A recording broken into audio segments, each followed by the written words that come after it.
And welcome back. We're here with Ron Williams. He's with the Ozarks Model Railroad Association. Right. Okay, Ron, just give me the 30-second elevator speech. What do you all do? Well, we have a building at 424 West Commercial, and we have a large railroad there. Most people would die for that. Oh, yeah. It's 16 by 85 feet.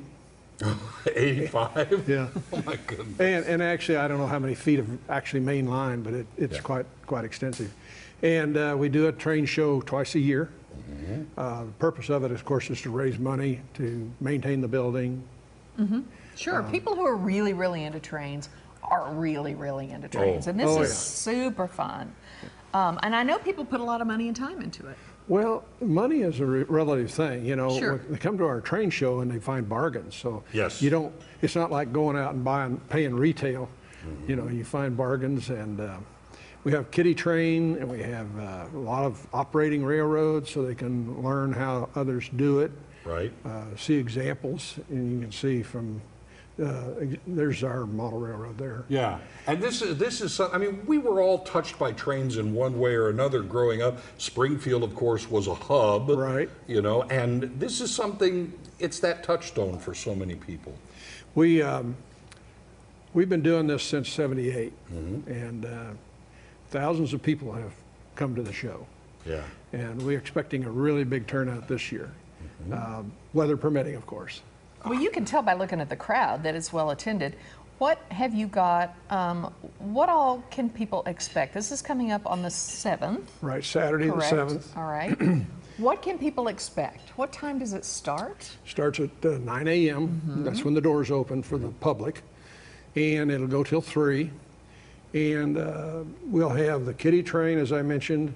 We'll have something like 14 or 15 operating railroads, including ours, and then it's a lot of hands-on stuff for the kids and the family, where they can try their hand at switching, delivering cars, picking up cars, blowing the whistle. Microsoft has a game they call Simulator, where you can sit down at the computer and actually operate like you're right in the cab running the train. Yeah. So I'll bet you've seen some generations of people come through here, fathers and sons and what have you, that probably it could be that some of the younger people didn't realize that they would enjoy it quite as much as they did, and they wind up kind of getting into it as a hobby. We did a market study. Actually, the university did a market study in 2011.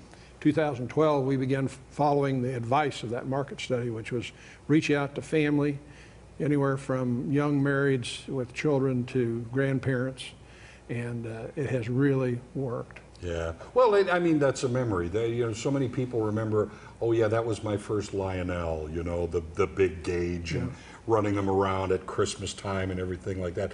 This is a golden opportunity to really speak to people about, picking up this avocation, I guess you might call it, because all the experts are going to be there to help you out. Well, there'll be people there that can give you advice, and I've been asked so many times over the years, why model railroading, or what got you into it? And I was at a convention in Salt Lake City recently, and I'd never thought of this, but in schools they use the acronym STEAM. Well, this individual was saying that really pretty much applies to model railroading, because you do science and technology and engineering and art, math, right? Yeah. STEM. And if you think about it and you go through it, all of those elements are involved in the hobby. Yeah. So it's a lot of variety, and I personally gravitate toward scenery and drawing track plans. Oh, sure. Operating. Others are really into electricity, the electrical stuff. And some people get down to the details. I mean, the nitty-gritty, the storefronts, and the. I think what caught me was to be able to press that button on the transformer, and the train whistle blew going around the track. I went, yeah, that's so cool. Right. It's a lot of fun. Tell them again when and where this is all going to happen. This Saturday, from 9 to 3, at the Ozark Empire Fairgrounds in the East Hall of the E-Plex. Got it. Is there an admission charge? It's $8 for adults. 11 and under are free with a paying adult. Good stuff. Free parking. All right. It's great. It's going to be a fun event. Ron, thank you. Thank you for having me. Have a great time this weekend. Okay, coming up, we've got even more here on Ozarks Live today. Jason Pritchett is going to take the stage. I promise you, you won't want to miss him. We'll be right back.